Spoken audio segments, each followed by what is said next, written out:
Fight? We're gonna fight. Are you ready? I said I was going to die on this hill, and so help me God, I'm going to die on this hill. This is an Equinox 600. This machine is worth in and around $1,000, probably a little bit less on special. This is a Gold Monster 1000. This is also worth about $1,000 or a little bit less on special. This is a Fern. This is worth about $35,000 in just the training. And that is a Macro Gold Cruiser. This is also worth about $1,000. The reason I'm saying this is because all these machines do different things, and I'm telling you now that if you buy any machine within its same price bracket, as in if you buy any other gold detecting machine that's about $1,000 or any other coin machine that runs about $1,000 or any other price point, so for instance if you want to spend $3,000 and you compare it to a detector that's also worth $3,000 designed for the same thing, they're all going to work the same. Although I would pit that against any of them and I reckon she would win. Oh, that's bad depth perception on my behalf, wasn't it? Now, the difference between these machines is really important to note first and foremost. You have to note this, right? Is that a Gold Monster was designed to hunt for gold nuggets.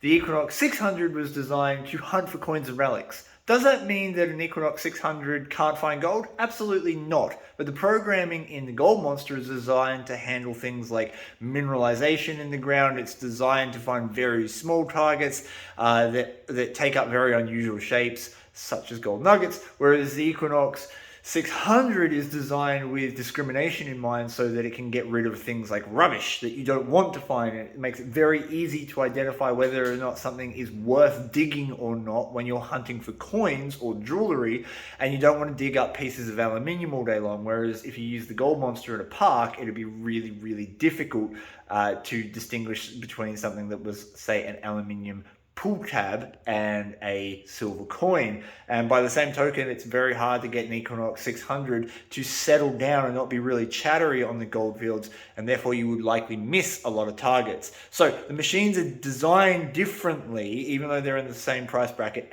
and they can technically find whatever the other one finds, but they're designed to make the purpose that they were designed for, whether that be gold or relics, easier to do. Are you ready? That was a terrible fetch. I'm gonna get you. I'm gonna get you.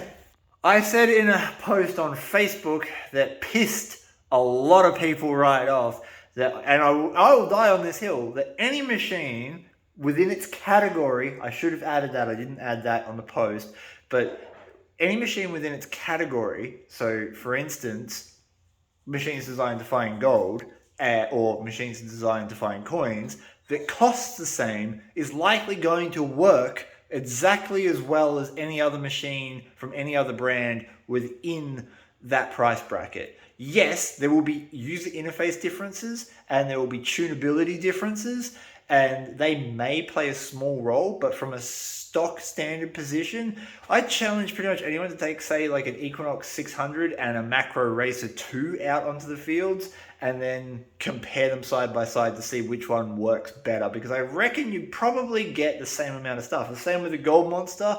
Like, the Gold Monster is going to work just as well as the Gold Cruiser, and I know that for a certain fact because I've had them out in the field side by side. There is one small caveat to that, which is the Gold Cruiser is actually designed to find jewelry. This is the same principle as what the Equinox 800 is. It's designed to find really small gold jewelry. Now, yes, you can utilize that same setting, the threshold setting that has a constant hum in it, to go out and find yourself some gold nuggets in the gold fields.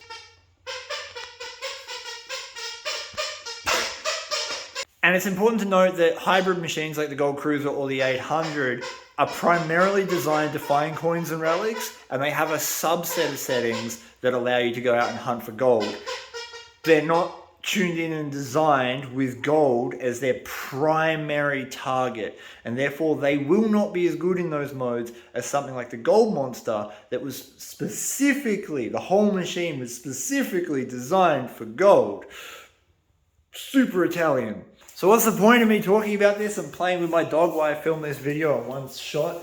Well, the point is this. It doesn't really matter. If you got $1,000 and you want to buy a Garrett AT Pro, or you want to buy an Equinox 800, or you want to buy a Gold Monster, or whatever brand and whatever features are tickling your fancy that are making you want to get into the hobby, go with that brand.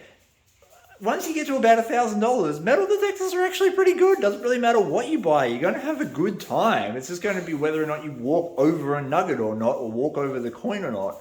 Just make sure you buy a machine that suits your purpose. Are you trying to hunt for... Oh my God. Yes, I won! Are you trying to hunt for gold or coins? Or are you trying to hunt for gold or coins? Are you trying to hunt for relics and coins? Or are you trying to hunt for gold? Pick a machine that is dedicated to your craft.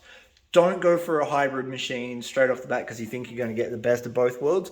Learn to use one machine well on the thing you think you're going to do the most of. Are you primarily going to be hunting for relics like every weekend? Or do you live on the gold fields where you can get to the gold very easily so that you can take your gold hunting machine out?